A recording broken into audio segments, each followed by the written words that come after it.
మన ఆత్మీయ జీవితంలో పట్టుదల ఉండాలి. నేను దేవుళ్ళో ఎదగాలి, ప్రార్థనలో ఎదగాలి, విశ్వాసంలో ఎదగాలి, ఆయన కృపలో నేను ఎదగాలి, ఆయన నీతిలో ఎదగాలి, నిరీక్షణలో ఎదగాలి, అన్ని విధాలుగా వాక్యంలో నేను ఉదక స్నానం చేయాలి, దేవుని కొరకు నేను బ్రతకాలి, పట్టుదల కలిగినటువంటి క్రైస్తవుడిగా నేను ఉండాలి. అప్పుడు దేవుడు మనకు సహాయకుడిగా ఉంటాడు. కొంతమందికి అసలు పట్టుదలే ఉండదండి. కేవలం డబ్బు సంపాదించడానికి పట్టుదల. ఏమనంటే నేను చూపిస్తాను నా సంగతి, నా తడాక. అది అన్యులకు సెట్ అవుద్ది నాన్న, మన విశ్వాసులకు సెట్ అవ్వదు. మన పట్టుదల అంతా కూడా ఆత్మ సంబంధమైన పట్టుదలగా ఉండాలి. నువ్వు ఎన్ని మాటలైనా చెప్పు, ఎంత సంపాదించాలని సంపాదించుకో, నీ జీవితంలో దేవుడు సహాయకుడిగా లేకపోతే నీ జీవితం అంతా సున్నా అయిపోదు. జాగ్రత్త. పరిశుద్ధాత్మ దేవుడు మనతో చాలా సూటిగా, చాలా స్పష్టంగా మాట్లాడుతున్నటువంటి మాటలు చూడండి. ఇక్కడ ఏమంటున్నాడు చూడండి, నెక్స్ట్ ఏమంటున్నాడు, పట్టుదల కలిగి హృదయములను దేవుని తట్టు తిప్పాలి. పట్టుదల ఉండాలి. ముందేమన్నాడు, పూర్ణాత్మతో, పూర్ణ హృదయాలతో దేవుని తట్టు తిరగాలి. ఇప్పుడు పట్టుదల కలిగి తిరగాలి.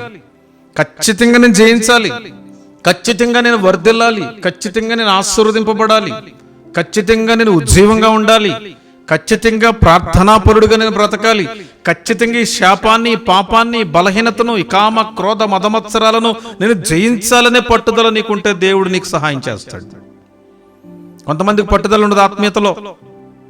అప్పుడు వరకు బాగానే ఉంటారు, పట్టుదల కలిగి ఆత్మీయంగా వెళ్తారు. కానీ చిన్న శోధన వస్తే చాలు ఆత్మీయ జీవితాన్ని అంతటిని కూడా పక్కకు నెట్టేసి మళ్ళీ లోకంతో స్నేహం చేస్తారు. బైబిల్ చెప్తుంది, ఈ లోక స్నేహమో దేవునికి వైరమని. మీకు తెలీదా? మీరు తెలుసుకోరా? మీకు అసలు తెలుసా ఈ విషయం? లోక స్నేహం అను దేవునితో వైరమని అని భక్తుడు యాకోబు అడుగుతున్నాడు, పరిశుద్ధాత్మ దేవుని ప్రేరణ చేత. మనకి పట్టుదల ఉండాలి. ఎలాగ డబ్బులు సంపాదించాలి, ఆస్తి సంపాదించాలి, పేరు సంపాదించాలి, ఖ్యాతి సంపాదించాలి, మినిస్ట్రీని పెంచాలి, మంచిదే.